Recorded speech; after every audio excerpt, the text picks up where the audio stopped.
भूर्भुवः स्वः तत्सवितुर्वरेण्यं भर्गो देवस्य धीमहि धियो यो नः प्रचोदयात्।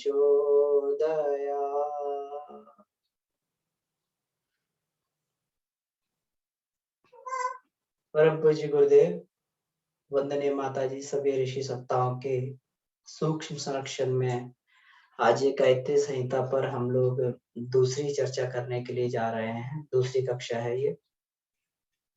15 श्लोकों की पिछली बार हम लोगों ने चर्चा की थी। आज 16वें श्लोक से इसको प्रारंभ करते हैं। गायत्री संहिता में गायत्री मंत्र के विज्ञान से लेकर गायत्री उपासना के विधि और गायत्री उपासना के गायत्री साधना के लाभों का वर्णन इसमें किया गया है। तो ये गायत्री मंत्र उपासक की साधक की श्रद्धा को और बढ़ाने वाला है। तो हमें इसलिए गायत्री संहिता का स्वाध्याय जरूर करना चाहिए, क्योंकि जितना अधिक उसके बारे में जानेंगे तो उतनी अधिक हमारी श्रद्धा गायत्री मंत्र के प्रति बढ़ती चली जाएगी। और श्रद्धा में एक चुंबकत्व होता है। श्रद्धा देवताओं को आकर्षित कर लेती है, रिद्धियों सिद्धियों को आकर्षित कर लेती है। श्रद्धा में वह शक्ति है कि एक पत्थर को भी वह ईश्वर की प्रतिमूर्ति बना सकती है, ईश्वर को मजबूर कर सकती है कि वो पत्थर में भी जो है पैदा हो जाए। तो हमारी श्रद्धा बढ़ती है। जैसे जैसे श्रद्धा बढ़ती जाए वैसे वैसे हमारा उपासना अधिक फलदायी होने लगती है, हमारी साधना अधिक फलदायी होने लगती है। तो 15 श्लोकों तक हम लोगों ने चर्चा किया था कि किसी भी प्रकार की कोई भी कठिनाई का बड़ा से बड़ा समूह, बड़े से बड़े समूह का शीघ्र नाश हो जाता है। विपत्तियों के बड़े से बड़े पहाड़ का शीघ्र नाश हो जाता है। कैसे नाश हो जाता है? क्योंकि गायत्री मंत्र के स्मरण से हृदय में तत्व ज्ञान प्रकट होता है। जब जैसे ही तत्व ज्ञान प्रकट होता है तो पिछली बार हम लोगों ने यह चर्चा भी की थी एक चौपाई के माध्यम से कि जो सपने हो सिर काटे कोई, बिन जागे दुख दूर न होए। अगर सपने में अगर कोई स्वप्न देख रहे हैं, कोई हमारा सिर काट रहा है, तो बिना जागे वो दुख दूर नहीं हो सकता। हमें उतनी ही पीड़ा होती है, लगता है कि वास्तव में हमें जो हमारा सिर कट रहा है, रक्त बह रहा है, उतनी पीड़ा होती है, उतनी छटपटाहट होती है। लेकिन जाग जाते तो सारी की सारी पीड़ा तुरंत खत्म हो जाती, लगता है ये तो स्वप्न ही था, स्वप्न मात्र था। इसी तरीके से ये संसार में दुख कष्ट कठिनाइयां स्वप्न मात्र होती हैं।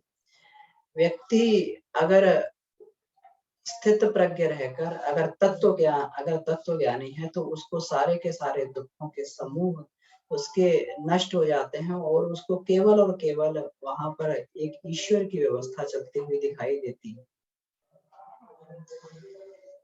तो यहाँ पर ये कहा गया है 16वें श्लोक में, देखते हैं, विनाशादुक्त शत्रुणामन्तः शक्तिर्विवर्धते संकटानां न्यायासम पारम याति तया नरः। उपयुक्त शत्रुओं के विनाश से आंतरिक शक्ति बढ़ती है, आंतरिक शक्ति से मनुष्य सहज ही कष्टों से पार हो जाता है। तो जब ये ऊपर के ये शत्रु नष्ट होते हैं, विपत्तियों के समूह, कठिनाइयों के समूह नष्ट होते हैं, तो उस समय उसका आंतरिक बल बढ़ता है। इसीलिए कहते हैं कि गायत्री साधक का आंतरिक बल, आत्मबल बहुत बढ़ जाता है। इतना आत्मिक तेज बढ़ जाता है कि उसके ओरा के आसपास में आकर बहुत सारी नकारात्मकता अपने आप खत्म हो जाती है, उसके ओरा को पार नहीं कर पाती। कोई व्यक्ति अगर उसके प्रभाव में आता है, उसके उसके तेजो वलय के प्रभाव में आता है, तो उसकी भी नकारात्मकता नष्ट हो जाती है और वह भी अपनी नकारात्मकता को छोड़कर सकारात्मकता के मार्ग पर चलने लगता है। बहुत सारे हमारे ऋषि लोग ऐसे हुआ करते थे, तपश्चर्या करते थे, तो उनके तपश्चर्या के प्रभाव से जंगल का चारों तरफ का, आश्रम के चारों तरफ का वातावरण इतना सात्विक हो जाता था कि कोई हिंसक पशु भी जो है किसी का शिकार नहीं करता था। बकरी हो, शेर हो, सभी एक घाट पर पानी पीते थे, सभी एक जगह बैठा करते थे। ये क्या होता है? ये यही होता है कि जब गायत्री उपासना की जाती है तो उसका तेजो बल है, आत्म तेज, आत्मिक तेज, आत्मबल इतना बढ़ जाता है कि उसके प्रभाव से हिंसक जीव जंतु भी अपनी हिंसा को त्याग कर देते हैं। और जब मनुष्य के अंदर में शक्ति बढ़ती है, आत्मबल बढ़ता है, तो फिर वो सारी की सारी कठिनाइयां उसको इस प्रकार से लगने लगती हैं कि ये कठिनाइयां बिल्कुल इस तरीके से हैं जैसे एक होशियार बच्चा, एक जो पढ़ने में अच्छा बच्चा है, वो परीक्षा देने के लिए जाता है तो परीक्षा उसको कठिनाई बोझने लगती है। परीक्षा उसको ऐसा लगता है कि एक पुरस्कार पाने का माध्यम मेरे लिए परीक्षा है, क्योंकि उसे मालूम है कि मैंने अच्छी तैयारी की है, अच्छी मेहनत की है और मैं परीक्षा दूंगा तो मुझे पुरस्कार मिलना ही मिलना है।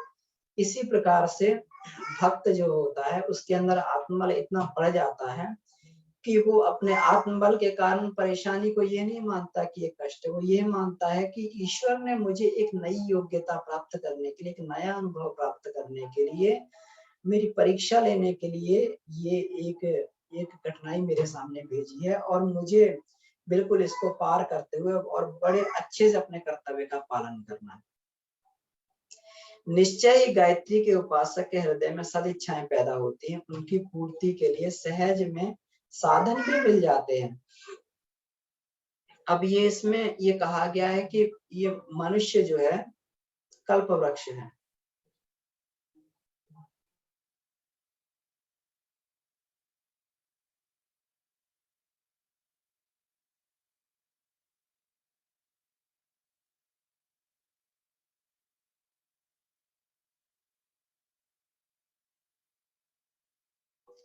मनुष्य का मन जो होता है कल्प वृक्ष होता है, वो जैसा चिंतन करता है उसी प्रकार का अनुदान उसको उसी प्रकार का मिलता हुआ चला जाता है। तो इसमें ये कहा गया है कि निश्चय ही गायत्री के उपासक के हृदय में सब इच्छाएं पैदा होती हैं। अब गायत्री की भूमिका ये आती है इसमें कि गायत्री अंदर के सारे दोष दुर्गुणों को खत्म करके, सारे के सारे भोग वासनाओं को खत्म करके और उसको योग में परिवर्तित कर देती है। ये इसमें एक बार परम पूज्य गुरुदेव से जो है किसी ने प्रश्न पूछा कि हे गुरुदेव आप ये बताइए, गुरुजी आप बताइए, मैंने सुना है कि गायत्री माता कामधेनु है और वो सारी की सारी इच्छाओं को पूरा कर देती है। गुरुदेव ने कहा बेटा गायत्री माता कामधेनु है, बिल्कुल है। वो संसारिक कामनाओं की पूर्ति नहीं करती है, सारी संसारिक कामनाओं की पूर्ति नहीं करती, वो कामनाओं को ही, संसारिक कामनाओं को ही खत्म कर देती है, साधक को आत्म काम बना देती है। कोई भी अच्छे माँ बाप होंगे, अगर बच्चा कोई अपने हाथ में अगर चाकू मांग रहा है, पिस्तौल मांग रहा है, तो उसको चाकू या पिस्तौल नहीं देंगे। क्यों नहीं देंगे? उसे मालूम है कि इसका दुरुपयोग करेगा और इसका दुरुपयोग करके जो है ये अपना अपना क्या कर सकता है, ये अपना नुकसान कर सकता है। इसी प्रकार से गायत्री माता जानती हैं कि संसार के कितने संसाधनों से साधक के साधक के कर्तव्यों का निर्वाह हो सकता है, तो उतनी ही इच्छाएं उसके अंदर पैदा होती हैं और बाकी की सारी इच्छाएं उसके आप्त काम में बदल जाती हैं। परम पूज्य गुरुदेव कहते थे कि गायत्री का साधक आप्त काम हो जाता है। आप्त काम का मतलब है उसके अंदर सदिच्छाएं होती हैं, केवल और केवल सदिच्छाएं, केवल और केवल सदिच्छाएं अपने कल्याण के लिए, अपने आत्मिक कल्याण के लिए और दूसरों के कल्याण के लिए ही उसके अंदर इच्छाएं पैदा होती हैं। और जो वह सोचता है उसके अनुसार उससे संसाधन भी सृष्टि में अपने आप ही पैदा होने लगते हैं, उसके आसपास इकट्ठे होने लगते हैं। परम पूज्य गुरुदेव के आसपास में कितने संसाधन इकट्ठे हो गए। उन्होंने इतने बड़े से बड़ा कार्य किया, जबकि उनकी उनकी सांसारिक संपदा इतनी बहुत ज्यादा नहीं थी, लेकिन फिर भी उन्होंने इतने बड़े से बड़े कार्य करके दिखाए। शायद वो करोड़पति अरबपति व्यक्ति भी वैसा नहीं कर सकता था। तो इसलिए गायत्री साधक के हृदय में सदिच्छाएं पैदा होती है और उनकी पूर्ति के लिए साधक साधन भी सहज मिलने लगते हैं, अपने आप उसके आसपास में ये साधक साधन जमा होने लगते हैं। जब सब प्रकार के दोष भूले विघ्न विनाश को प्राप्त हो जाते हैं, तब मनुष्य निर्भय होकर पूर्ण उन्नति के मार्ग पर चलता है। सब प्रकार के दोष भूले मतलब आत्म परिष्कार हो जाता है, तो चारों ओर से जो उसकी शक्ति खर्च हो रही थी, उसके दोषों में, उसकी भूलों में, उसके विघ्नों में जो खर्च हो रही थी, वो सारी की सारी शक्ति बच जाती है और पूरी की पूरी शक्ति से वह व्यक्ति निर्भय होकर आत्म कल्याण के मार्ग पर, पूर्ण उन्नति के मार्ग पर, मतलब आत्म कल्याण, आत्म साक्षात्कार के मार्ग पर लग जाता है और अपने आप को जानता है, आत्मज्ञान प्राप्त करता है, आत्मदर्शन करता है और उसके बाद में अपनी क्षमताओं को, जो भगवान ने हमें ड्यूटी दी है, मनुष्य का कर्तव्य बना के भेजा है, इस संसार को, इस धरती को स्वर्ग बनाने के लिए अपनी इच्छाओं को, अपनी अपने संसाधनों को उसमें नियोजित करता है, अपने को धन्य बनाता है और अपने आसपास वालों को, सबको धन्य बनाता हुआ वह चला जाता है। तो पूर्ण उन्नति के मार्ग पर वह आगे बढ़ने लगता है। सर्वदा सन्मार्ग पर चलने वाले ऐसे व्यक्ति के बाहर और भीतर दोनों उन्नति के मार्ग खुल जाते हैं। तो जो इसमें कहा गया है गायत्री के अथर्ववेद के श्लोक में गायत्री माता के बारे में कहा गया है कि ओम स्तुता मया वरदा वेद माता प्रचोदयंतम पावमानि द्विजानाम आयु प्राणम प्रजाम पशुम कीर्तिम द्रविड़म ब्रह्म वर्चसम मह्यम दत्ता व्रेत ब्रह्मलोकम। गायत्री जो है अपने साधक को सात विभूतियां देती है, 7 संपदाएं देती है। 5 भौतिक संपदाएं होती हैं जिसमें आयु प्राणम प्रजाम पशुम कीर्तिम द्रविड़म, और 2 आध्यात्मिक संपदाएं मिलती हैं, ब्रह्म वर्चसम और मह्यम दत्ता व्रजत ब्रह्मलोकम। ब्रह्म वर्चस प्राप्त होता है, ब्रह्मलोक प्राप्त होता है, ये 2 आत्मिक संपदाएं उसको मिलती हैं। तो इसका मतलब गायत्री साधक की अंदर की, गायत्री साधक जो होता है उसकी जब ग्रोथ होती है, उसकी उन्नति होती है, तो ऐसे नहीं होती कि एक पहिए पे चलने वाली गाड़ी हो, बैलेंस्ड ग्रोथ होती है। गायत्री का साधक अपने परिवार को सारी संपदाएं, संसाधन प्राप्त करते हुए अपने परिवार का कल्याण करता है, अपना कल्याण करता है, समाज का भी कल्याण करता है। साथ में दिन प्रतिदिन उसकी आत्मिक प्रगति भी होती जाती है, उसके आत्मिक गुण, उसकी शांति में, आनंद में, उल्लास में, उसकी दया में, करुणा में, प्रेम में, संतोष में, इस प्रकार के आत्मिक गुणों में भी धीरे धीरे अभिवृद्धि होने लगती है और एक निरंतर जो एक निर्झरणी अंदर से आनंद की बहती है, रस की बहती है, वो निरंतर उसके अंदर से बहने लगती है, जिसके लिए कबीर ने भी कहा, साधु सहज समाधि बली, आंख न मूंदू, कान न रुंदू, काया कष्ट न धारू, खुले नयन से हंसते सुंदर रूप निहारो। एक सहज समाधि की अवस्था उसकी बन जाती है और हर क्षण आनंद को प्राप्त करता है। जैसे दयालु, शक्तिशाली और बुद्धि युक्त माता प्रेम से अपने बालक का कल्याण ही करती है, उसी प्रकार से भक्तों पर प्यार करने वाली गायत्री संसार की माता है, वह अपने भक्तों का सदा सर्वदा कल्याण करती है। हाँ, इससे पहले एक और श्लोक रह गया कि इसलिए श्रद्धा से, निष्ठा से तथा स्वस्थ चित्त से प्रतिदिन निरंतर ठीक समय पर गायत्री मंत्र की उपासना करनी चाहिए।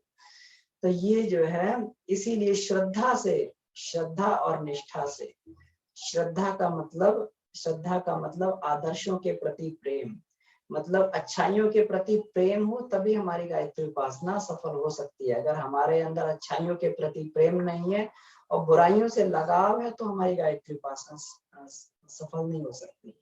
पूर्ण निष्ठा हमारी होनी चाहिए, हम नैष्ठिक साधक होने चाहिए और चित्त हमारा स्वस्थ होना चाहिए, चित्त चंचल नहीं होना चाहिए। और इस प्रकार से प्रतिदिन साधक ठीक समय पर गायत्री की उपासना करे। अब ये देखिए कि इसमें ये कहा गया है, अब हम लोग कहते हैं मन नहीं लगता है उपासना में, तो अब इसमें मन लगने के लिए इसमें सारे के सारे उपाय बताए हैं। एक तो प्रतिदिन निरंतर करना, मतलब कंटिन्यूटी बना के रखना। जिस कार्य को हम कंटिन्यूअस करते हैं, जिस कार्य को हम निरंतर करते हैं, उसमें मन को इंटरेस्ट आने लगता है, मन को रस आने लगता है। जिस कार्य को हम ठीक समय पर प्रतिदिन करते हैं, उसमें मन को रस आने लगता है। जहां पर हमारी श्रद्धा और निष्ठा टिकती है, वहां पर हमारा मन टिकने लगता है। इसलिए ये वाली जो समस्या है कि हमारा मन उपासना में नहीं लगता, तो धीरे धीरे गायत्री मंत्र की उपासना में रस आने लगता है। और जिस दिन साधक नहीं करता, उस दिन को इस प्रकार से प्रतीत होता है कि जैसे कोई उसने भोजन ना किया हो और भोजन ना करने जैसा उसको अनुभव होता है। तो वह उसको जो है गायत्री उपासना, उसकी साधना, उसके अभ्यास में आ जाती है। जैसे दयालु, शक्तिशालिनी और बुद्धियुक्त माता प्रेम से अपने बालक का कल्याण ही करती है, उसी प्रकार भक्तों पर प्यार करने वाली गायत्री संसार की माता है। वह अपने भक्तों का सर्वदा ही कल्याण करती है। गायत्री मंत्र एक सतोगुणी दक्षिण मार्गी साधना है, और दक्षिण मार्गी साधना का सबसे बड़ा फायदा ये होता है कि इसमें कोई नुकसान नहीं होता। अगर मान लीजिए अगर किसी प्रकार से साधक से कोई त्रुटि हो रही है विधान में, या किसी साधना में से संबंधित त्रुटि हो रही है, तो तो अधिक से अधिक क्या हो सकता है, अधिक से अधिक ये हो सकता है कि उसको उस कार्य का फायदा नहीं मिलेगा। लेकिन वह दयालुमयी माता जो है कभी भी अपने अपने बच्चों का, अपने भक्त का कभी भी जो है अनिष्ट नहीं करती है।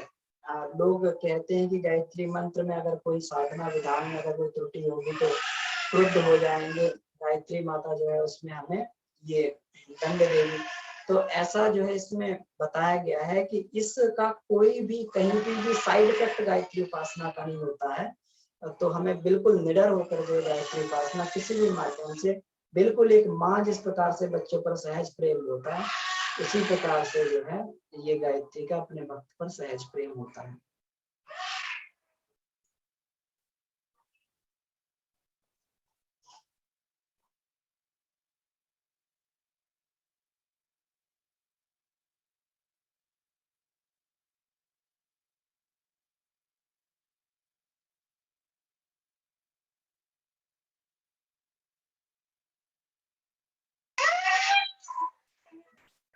तो अब इसमें आगे इसमें ये बताया गया है, जिस प्रकार संसार में माता के प्रति भूलें करता हुआ भी कोई बालक उस माता का शत्रु नहीं होता, उसी प्रकार गायत्री उपासना करने में भूल करने पर भी कोई भक्त कभी भी विपरीत फल को प्राप्त नहीं होता। तो इसमें हमें कभी भी, बेटा चुप हो,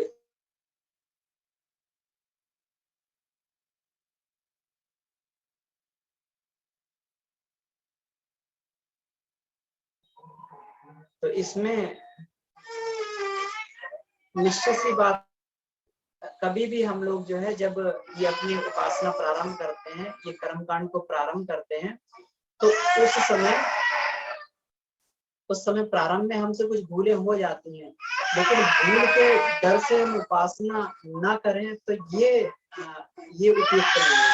धीरे धीरे भूल करता हुआ व्यक्ति के हृदय में जब प्रकाश होता है तो अपने आप वो धीरे धीरे भूलें दूर होने लगती हैं, और साधक जो है बिल्कुल एकदम सही रूप से, जिस प्रकार से उसको उसके अंदर ज्ञान प्रकट होता है और उसकी जो है प्रगति सही दिशा में होने लगती है और भूलें धीरे धीरे कम होने लगती हैं। तो इसलिए गायत्री उपासना सौम्य सात्विक उपासना है, दक्षिण मार्गी उपासना है, तो इसमें डरना नहीं चाहिए कि कहीं कोई भूल हो जाएगी तो माता हमारा अनिष्ट कर देगी। आगे इसको देखते हैं। हम्म।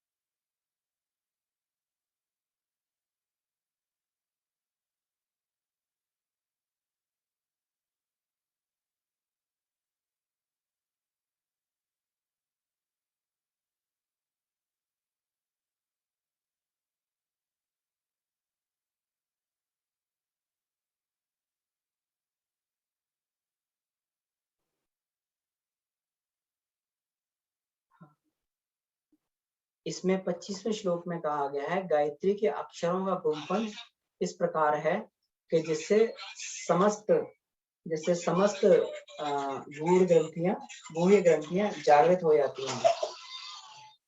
तो इसमें ये कहा गया है कि ये गायत्री मंत्र मात्र शब्दों का समूह नहीं है,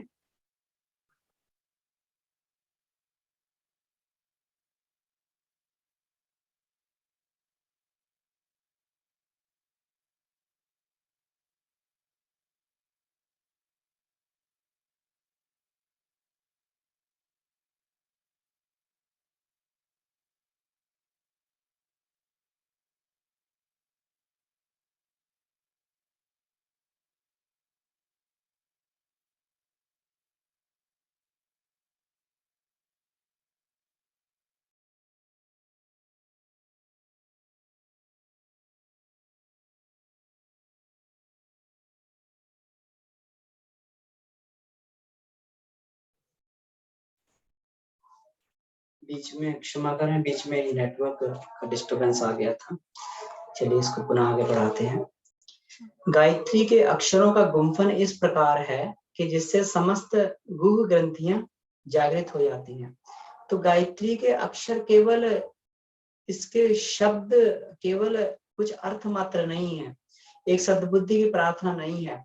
इसके अक्षरों का गुंफन इस तरीके से हुआ है कि इसमें जब इसको बोला जाता है, गायत्री मंत्र का उच्चारण किया जाता है, तो गायत्री मंत्र का उच्चारण करते हुए जो हमारी जीवा है, जब ये जीवा जब हमारी तालु से, दंत, ओष्ठ से, मूर्धा से जब ये टकराती है, तो इसमें कुछ जो हमारे जीवा के अंदर जो कुछ नस नाड़ियां हैं, ये पूरे शरीर में फैली हुई है। तो ये नस नाड़ियों से जब इसमें प्रवाह जाता है, झंकृत होती है, तो ये शरीर में अलग अलग ग्रंथियां जो हैं अलग अलग जागृत होने लगती हैं। ये ग्रंथियां धीरे धीरे जागृत होने लगती हैं। तो ये क्या है कि इसका इस तरीके से इसको शब्दों को गूंथा गया है, शब्दों का गुंथन इस तरीके से किया गया है कि एक वैदिक स्वर, गायत्री मंत्र के उच्चारण से एक वैदिक स्वर कौन सा होता है, ये ग्रंथियों की गुदगुदाहट से जो है एक उसमें से स्फुरण निकलता है, एक वैदिक स्वर निकलता है, और वह वैदिक स्वर विश्व ब्रह्मांड की शक्तियों के साथ संपर्क स्थापित करके साधक को शक्तियों के साथ जोड़ता है, और वो शक्तियां अनायास ही गायत्री साधक के आसपास इकट्ठी होने लगती हैं, उसके अंदर समाहित होने लगती हैं। तो इसका ये किस चीज का प्रभाव है कि गायत्री मंत्र के अक्षरों के गुंफन का प्रभाव है। जिस प्रकार से हम लोग देखते हैं कि स रे गा मा पा धा नी स, तो ये जो है स रे गा मा पा धा नी सा क्या है, ये धीरे क्रमशः ये उच्च स्वर में होते हुए चले जाते हैं। अगर इन्हें इधर उधर बोलो तो ये जो है इनका स्वर गड़बड़ा जाता है। तो स्वर के साथ में ही संगीत लहरी बनती है। इसी प्रकार से गायत्री मंत्र के अक्षरों को इस तरीके से इसमें पिरोया गया है इस माला में कि जब इसका उच्चारण किया जाता है तो वैदिक स्वर लहरी पैदा होती है, वैदिक संगीत पैदा होता है, जो शक्तियों को, जो ब्रह्मांड व्यापी शक्तियों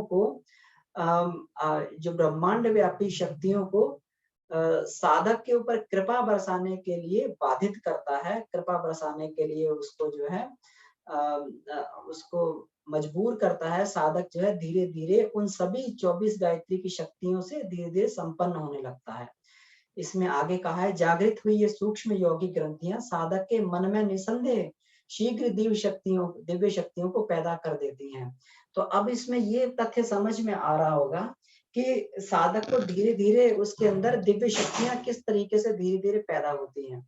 तो ये दिव्य शक्तियां पैदा होने का ये एकमात्र एक रहस्य ये है कि जो यौगिक क्रियाएं, यौगिक जो ग्रंथियां हैं, सूक्ष्म यौगिक ग्रंथियां जब झंकृत होती हैं तो उनके अंदर से अलग अलग स्त्राव निकलते हैं, और जब वो स्त्राव होते हैं शरीर में तो उस तरीके से मन जो है उसी तरीके से हलचल करने लगता है, मन उसी दिशा में बहने लगता है। जिस प्रकार से हमारी एंडोक्राइन ग्लैंड्स होती हैं, एंडोक्राइन ग्लैंड्स होती है, उसमें से सेक्रेशन होता है, तो सिक्रेशन के माध्यम से वो रस के माध्यम से व्यक्ति का मन मस्तिष्क काम करने लगता है। जब एड्रिनल ग्लैंड में से हमारे इसमें से सिक्रेशन निकलता है, जो इसमें ग्लूकोकार्टिकाइड और इलेक्ट्रोकार्टिकाइड होता है, तो इसमें जो है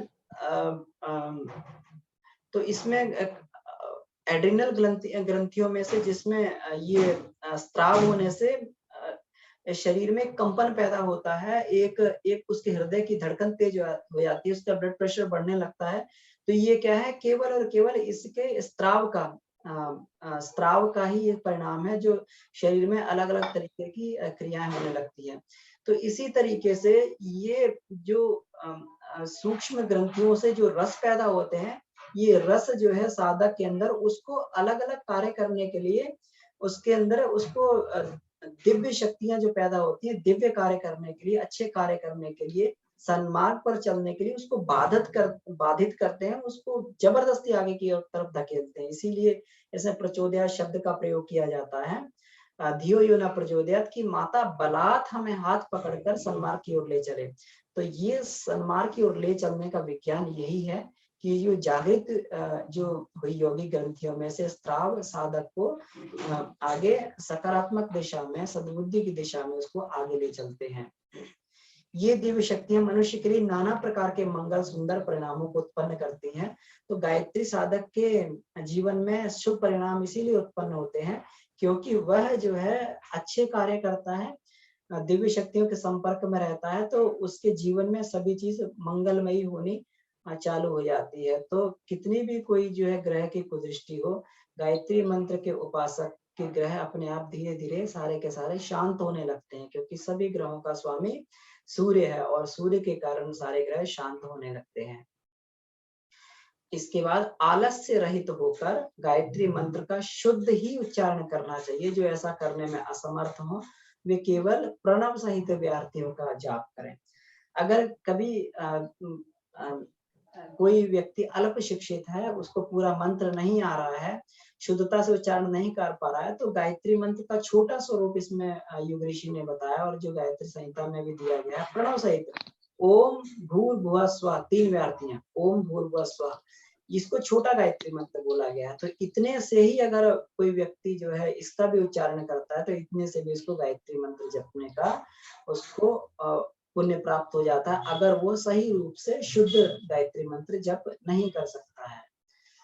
पहले प्रणव का उच्चारण करना चाहिए, तत्पश्चात भूर्भुवः स्वः का पंचाक्षरी मंत्र वेदज्ञ विद्वानों ने लघु गायत्री कहा है। तो ये पहले ओम का उच्चारण, भूर्भुवः स्वः, ये 3 व्याहृतियां हैं, 3 लोकों का प्रतीक है, यानी 3 लोक, जहां तक जीव की चेतना है वहां सब जगह परमात्मा की सत्ता, ओम मतलब परमात्मा की सत्ता व्याप्त है।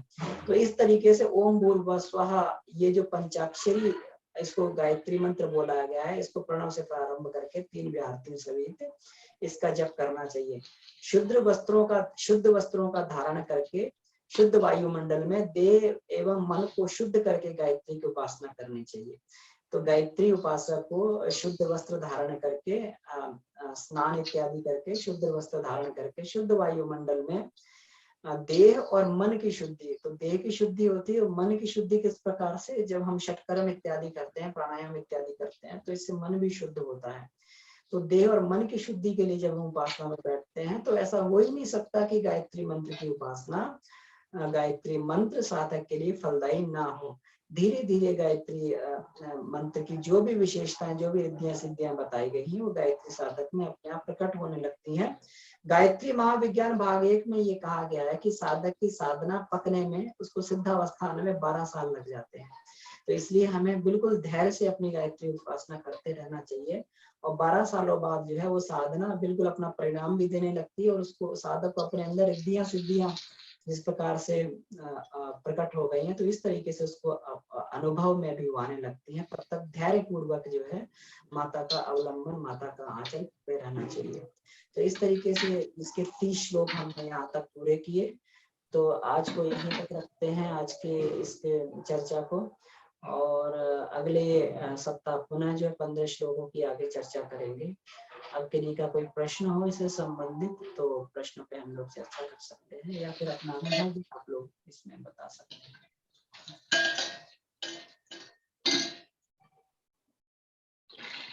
किन्हीं का कोई प्रश्न हो तो प्रश्नों पर चर्चा की जा सकती है, और अगर किन्हीं का कोई अनुभव हो तो अनुभव भी इसमें अपनी चर्चा कर सकते हैं। जी। तो गायत्री महामंत्र, हम लोग बड़े सौभाग्यशाली हैं कि परम पूज्य गुरुदेव का संरक्षण हमें प्राप्त हुआ है, उनका मार्गदर्शन हमें प्राप्त हुआ है, क्योंकि बिना मार्गदर्शन के जो है साधक किस दिशा में आगे बढ़े। साधना के समय में बहुत सारी ये मन में गुत्थियां पैदा होती हैं, ग्रंथियां पैदा होती हैं, बहुत सारे साधक के इसमें ये रहते हैं, डाउट रहते हैं, तो उस सब को जो है गुरु अपने ज्ञान से उसको जो है उनका निराकरण करके साधक को आगे बढ़ाते रहते हैं। तो बहुत सौभाग्यशाली हैं। ऐसा हो ही नहीं सकता कि इस मंत्र की कोई उपासना करता, साधना करता हो तो वह व्यक्ति अपने जीवन में कहीं भौतिक स्थिति और आत्मिक स्थिति में पिछड़ा हुआ रहे। वो हमेशा जो इसकी भौतिक स्थिति भी अच्छी होगी, सांसारिक स्थिति भी अच्छी होगी और उसकी आत्मिक स्थिति भी बढ़िया बनती हुई चली जाएगी। इससे बढ़िया मंत्र जो है संसार में सांसारिक प्रगति और आत्मिक प्रगति के लिए इससे बढ़िया मंत्र कोई भी मंत्र नहीं है। इसलिए इस मंत्र को बड़ा ही प्रयत्न पूर्वक पिछले समय में इसको बड़ा ही गुप्त रखा जाता था। लेकिन परम पूज्य गुरुदेव ने हम पे बड़ी महती कृपा की कि जो हम सभी को जो है गायत्री मंत्र का उपासक बनाया। आपके लिए का कोई प्रश्न हो तो हम लोग प्रश्नों पर चर्चा कर सकते हैं, अनुभव हो तो अनुभवों पर भी अपनी चर्चा की जा सकती है।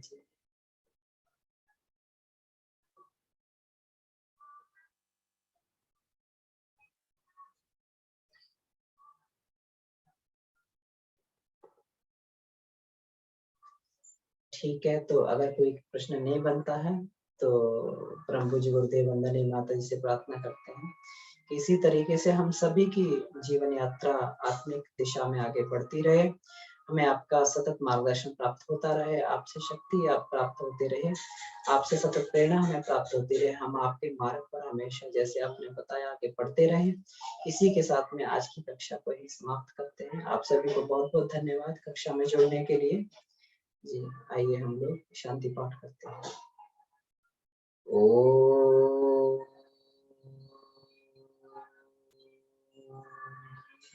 शांति, शांति, शांति, शांति।